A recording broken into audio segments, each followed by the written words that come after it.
Bismillahirrahmanirrahim. Assalamualaikum warahmatullahi wabarakatuh. Perkenalkan, nama saya Ananda Gilang Pangestu dengan NIM 2019-07-150. Pada hari ini saya akan mengerjakan tugas yang diberikan oleh Bapak Halim Purnomo dalam mata kuliah Rentang Perkembangan Manusia. Tugas ini adalah tugas UAS, ujian akhir semester pada mata kuliah ini. Sepemahaman saya, tugas yang diberikan ini adalah berupa analisis keluarga yang mempengaruhi terhadap perkembangan individual. Tentu individual di sini adalah saya pribadi. Nah, langsung saja kita masuk kepada materinya. Sebelum saya menjelaskan bagaimana tentang diri saya, perkembangan individual apa yang dipengaruhi oleh keluarga saya, mungkin saya akan menjelaskan terlebih dahulu background keluarga saya gitu. Saya kebetulan adalah anak dari hasil orang tua yang sudah divorce gitu, atau anak yang orang tua saya sudah bercerai sejak saya kelas 2 SMP pada saat itu, kalau saya tidak salah, pada saat saya kelas 2 SMP. Dan kebetulan pada saat itu mama saya sudah membawa anak 2 dan ayah saya sudah membawa anak 1. Lalu berkumpullah kami di situ menjadi 5 orang gitu. Yang saya perkenalkan satu persatu, yaitu ada mas saya, itu bawaan dari mama saya. Yang kedua adalah mbak saya. Yang pertama tadi adalah namanya Mas Dadang gitu, itu adalah bawaan dari mama saya. Yang kedua adalah namanya Mbak Cindy, bawaan daripada ayah saya. Yang ketiga adalah Mbak Anggun, bawaan dari mama saya lagi. Dan keempat adalah saya dan adik saya yang bernama Gendis gitu. Nah, sebelum kita masuk kepada rentetan nama-nama saudara yang tadi, saya akan menjelaskan bagaimana dampak daripada orang tua saya seperti ayah saya gitu terhadap perkembangan individual saya. Ayah saya adalah sosok yang tegas, terutama dalam masalah pendidikan. Tegas sekali bahkan. Dan mungkin saya sudah pernah bercerita masalah ini, bahwasanya ketika dulu di SMP saya pernah matahin gigi teman saya karena bercanda-bercanda dan segala macam. Akhirnya saya dipanggil ke sekolah. Ayah saya nggak marah. Ayah saya sangat tidak marah atas perlakuan itu, karena dianggapnya bahwa ya udah itu adalah perbuatan laki-laki gitu. Biasa aja gitu laki-laki berantem dan segala macam. Karena setelah saya dengar dari keluarga saya yang lain pun, ayah saya juga dulunya semasa sekolah adalah anak yang cukup nakal karena memang sering ya berantem dan segala macam gitu.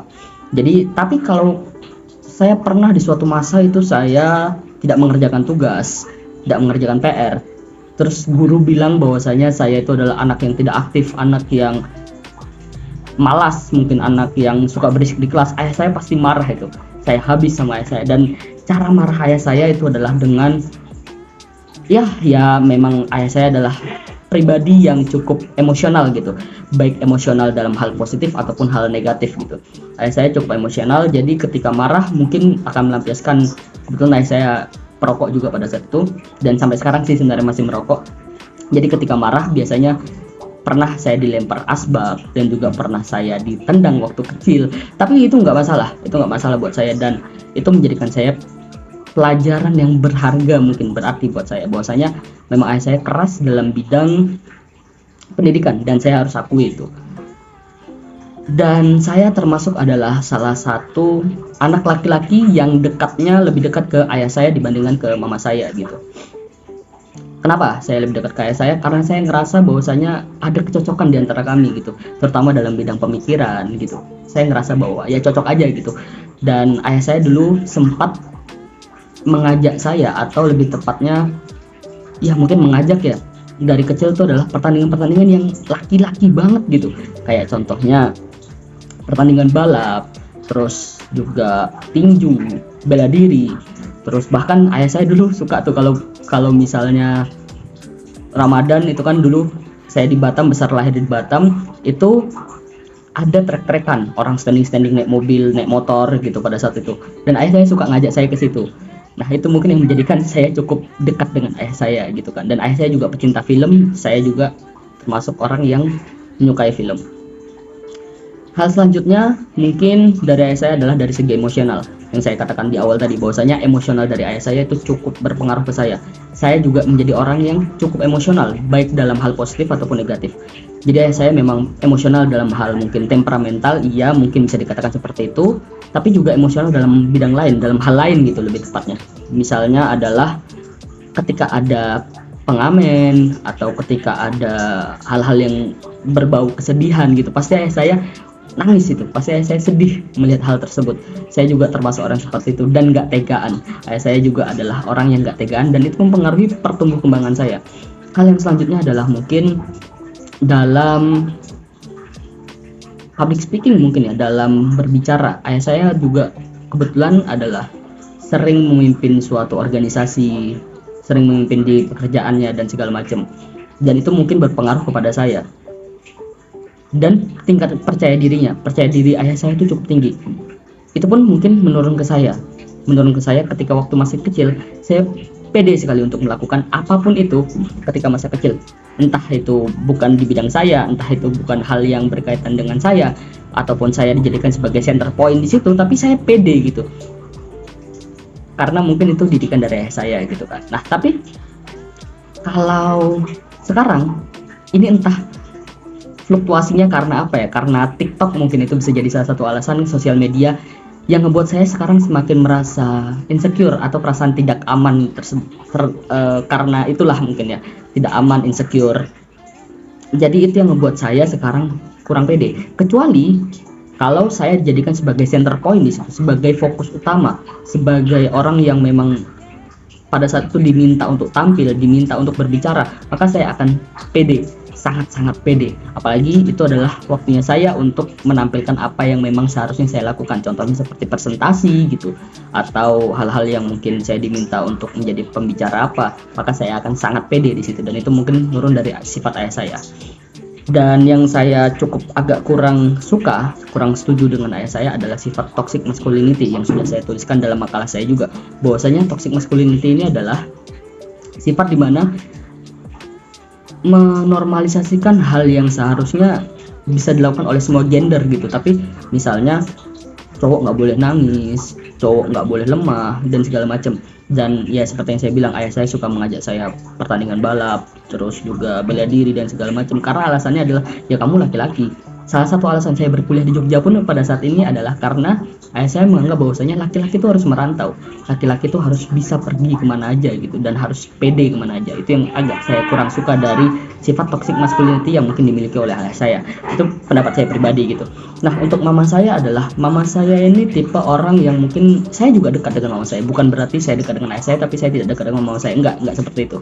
Saya dekat dengan mama saya, tetapi perlu diperhatikan bahwasanya dekatnya saya dengan mama saya tidak sedekat dengan ayah saya. Artinya dalam konteks komunikasi gitu. Dalam konteks komunikasi, ya mama saya juga adalah tipe orang yang santai, bahkan ibu paling santai mungkin.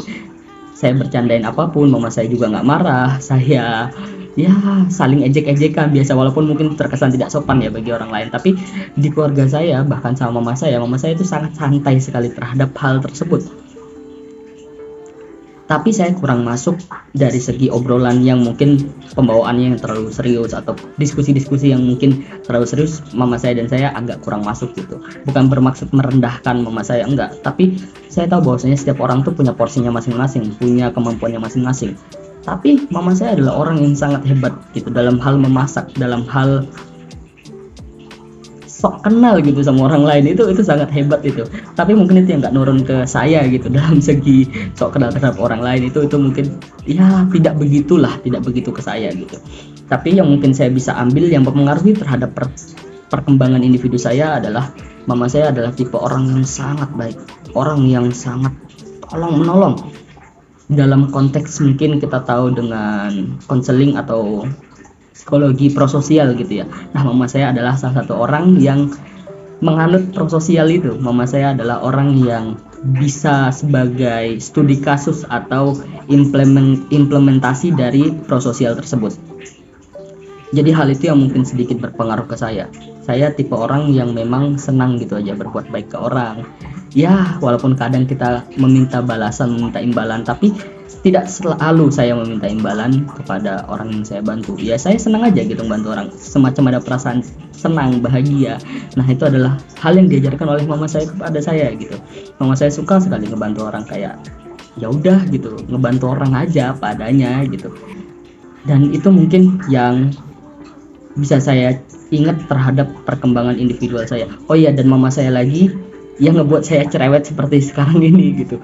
Jadi saya cukup ngikut mama saya dari segi cerewetnya. Mama saya itu cukup cerewet gitu, tapi saya senang dengan cerewetnya itu. Saya juga adalah tipe anak laki-laki yang cerewetnya minta ampun gitu. Itu yang saya bisa ceritakan. Nah untuk keluarga saya yang lain seperti mungkin mas dan mbak saya atau adik saya, dengan mas saya yang pertama, dengan mas Dadang tersebut saya tidak begitu dekat lah gitu.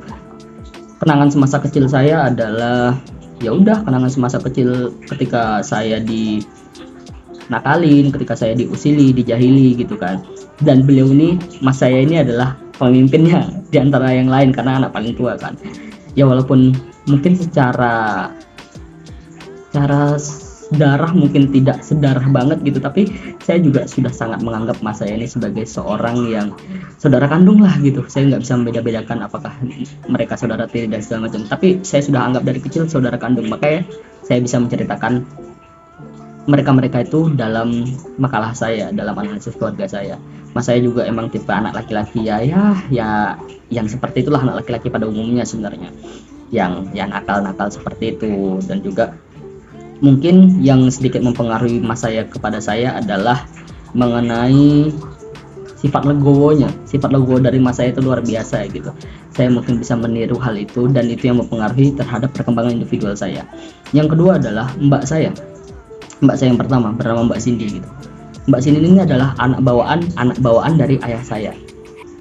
Saya bisa berkata bahwasanya di antara saudara-saudara saya yang lain, saya paling dekat dengan Mbak Cindy ini. Karena balik lagi, mungkin karena ada keturunan gitu ya dari ayah saya, maka Mbak Cindy ini adalah tipe orang yang enak untuk diajak diskusi, enak untuk diajak ngobrol, serius maupun bercanda. Sangat senang sekali ketika saya bercerita curhat gitu tentang ya mungkin pas lagi chaosnya keadaan ekonomi saya pada saat itu, pada saat saya cuti, atau chaosnya waktu itu saya sempat punya masalah hubungan asmara. Itu mbak saya adalah orang pertama yang saya jadikan sebagai tempat curhat gitu ketika saya di Batam dan masih satu rumah dulu sama beliau. Nah Mbak Cindy ini adalah tipe yang tegas banget. Ketika dia udah bilang enggak, maka enggak akan dilakuin tuh. Benar-benar setegas itu. Tapi itu tidak nurun kepada saya nggak tegaan gitu. Saya balik lagi kayak ayah saya tadi, saya nggak tegaan. Tapi tipe dari Mbak Cindy ini yang mempengaruhi saya adalah mungkin saya jadi bisa tahu gitu bagaimana kita seharusnya bersikap kepada orang. Seharusnya kita bisa melihat orang tuh bagaimana. Itu adalah tipe yang Mbak Cindy banget gitu. Dan Mbak Cindy memang orang yang baik gitu sebenarnya sih. Cuma ya balik lagi, saya mungkin tidak pernah menyetujui tentang kemurtadannya beliau ini, dan saya hanya mungkin menganggap sebagai saudara as a human, karena saya cukup menganut orang yang memanusiakan manusia gitu. Saya tidak memandang latar belakang dan segala macam. Saya menganut memanusiakan manusia, walaupun itu salah.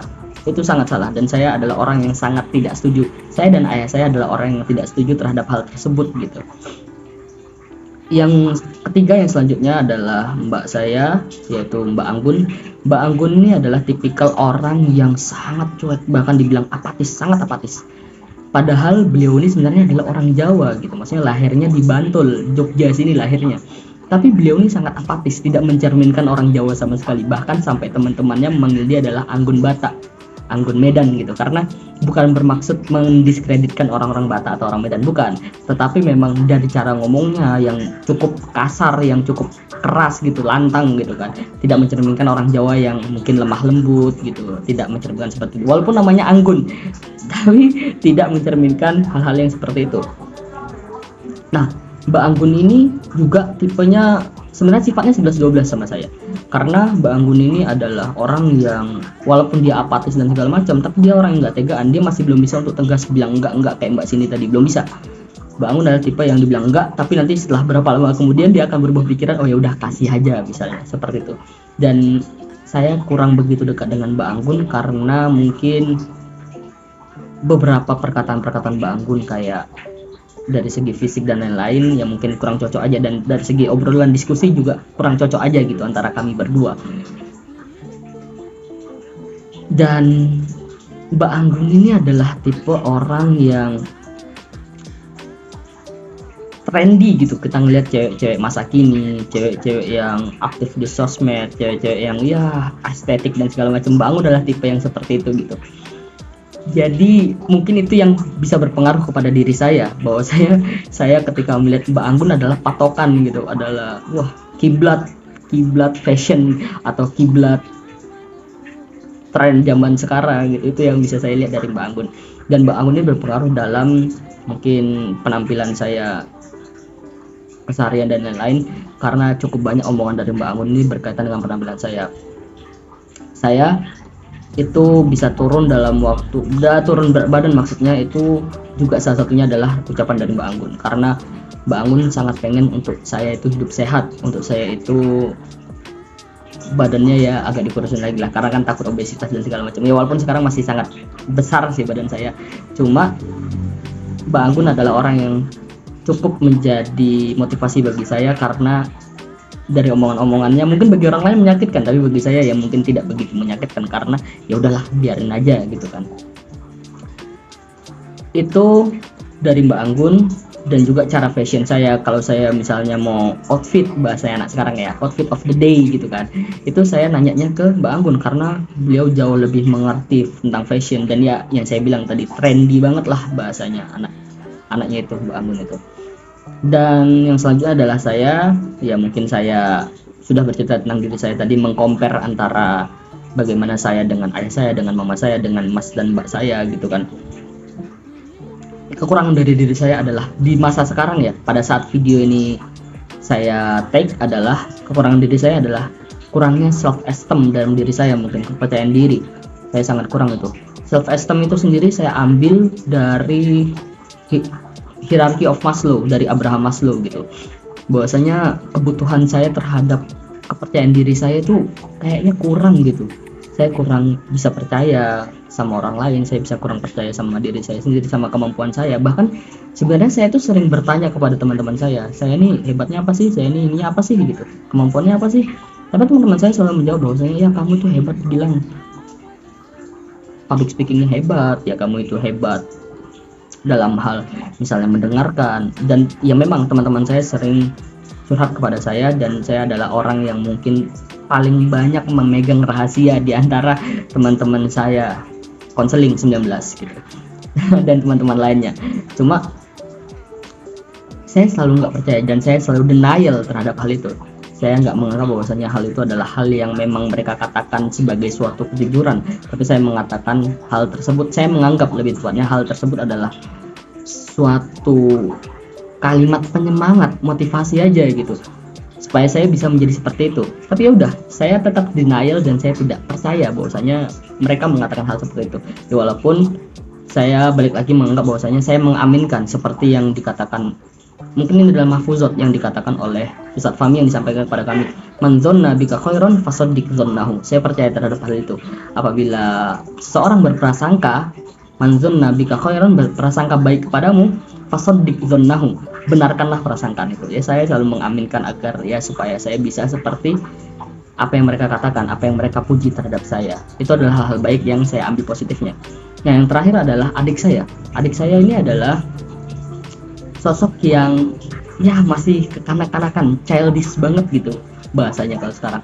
Adik saya ini bukan tipe yang di umurnya sekarang, dia tidak sedewasa teman-temannya sekarang gitu. Ya, walaupun mulai sekarang sudah nampak dari segi sosial media dia, dari segi tongkrongan dia, kan cewek ya, kebetulan adik saya ini bernama Gendis gitu, itu cewek. Sudah mulai sebenarnya tongkrongannya sudah mulai nampaklah seperti anak-anak yang ada di sosial media gitu, sudah sangat persis. Tapi dari segi pemikiran masih sangat kecil lah, masih sangat anak-anak banget gitu. Dia sekarang kelas SMK kelas 2, mau naik kelas 2 ini, tapi pemikirannya masih ya kayak anak-anak SMP, mungkin bahkan kayak anak-anak SMP atau anak SD, belum sedewasa itu. Hal selanjutnya dari adik saya ini adalah dia itu punya satu kemampuan, dan dia itu sama seperti saya sebenarnya, kekurangan di self esteemnya gitu, karena dia tidak percaya diri terhadap dirinya. Padahal dari segi fisik adik saya itu luar biasa, cewek tapi tingginya minta ampun, tinggi, badannya bagus, tapi memang kulitnya emang sedikit gelap, tetapi itu menurut saya tidak jadi masalah gitu kan, hal-hal seperti itu. Ya mungkin omongan orang di luar sana memang jahat dan keras gitu, tapi bagi saya pribadi ya hal itu bisa diperbaiki lah. Dan pada dasarnya adik saya memang cantik gitu, tapi memang tertutup oleh kulit gelap bagi sebagian orang. Menganggap bahwasanya itu adalah kejelekan. Bagi saya pribadi tidak sih sebenarnya, biasa aja ya, kulit gelap, kulit terang itu ya kecantikan masing-masing gitu, nggak masalah. Hal yang mempengaruhi kepada saya mungkin dari perilaku adik saya adalah saya bisa menjadi sosok yang jauh lebih dewasa lagi karena adik saya. Karena ketika orang tua kami pisah dulu, itu saya yang menjaga adik saya ngantar jemput, saya yang menemani dia, terus juga yang membantu dia mengerjakan tugas-tugasnya, yang memberikan nasihat-nasihat kepada dia. Jadi mungkin dulu adik saya itu paling dekat dengan saya gitu, dan saya merasa bahwasanya itu mempengaruhi perkembangan saya karena saya jauh menjadi seseorang yang dibutuhkan sebagai laki-laki yang penuh tanggung jawab gitu. Dan saya merasa bahwasanya wah, ternyata saya punya adik cewek nih gitu, saya punya adik cewek yang mana harus saya jaga. Nggak bisa kalau seandainya saya membiarkan adik cewek saya seperti ini aja gitu kan. Itu yang mungkin berpengaruh dari keluarga saya. Dan mungkin hal tersebut bisa berubah sewaktu-waktu. Contohnya ya kayak dulu saya adalah orang yang sangat pede, sangat wah luar biasa pedenya dan segala macam, tapi sekarang saya cukup pemalu gitu bahasanya. Dan dulu saya adalah orang yang mungkin dalam bahasa kepribadian saya ekstrovert gitu, tapi sekarang saya adalah orang introvert, lebih senang berada di rumah. Ya walaupun sebenarnya lebih ke ambivert sih, kadang saya membutuhkan waktu ramai-ramai bersama teman, kadang juga saya lebih membutuhkan waktu sendiri. Ketika dulu saya adalah ekstrovert parah, ekstrovert abis gitu, tapi sekarang sudah sedikit berubah. Dan mungkin perkembangan itu yang saya rasa sih bisa berubah sih sewaktu-waktu sih, tapi nggak tahu ya, mungkin nanti bisa dijelaskan lebih oleh Bapak Halim Purnomo. Mungkin hanya itu saja yang bisa saya sampaikan. Apabila ada kesalahan kata-kata, saya minta maaf sebesar-besarnya. Kesempurnaan datangnya dari Allah Subhanahu wa taala, dan kesalahan datangnya tentu dari diri saya pribadi. Assalamualaikum warahmatullahi wabarakatuh.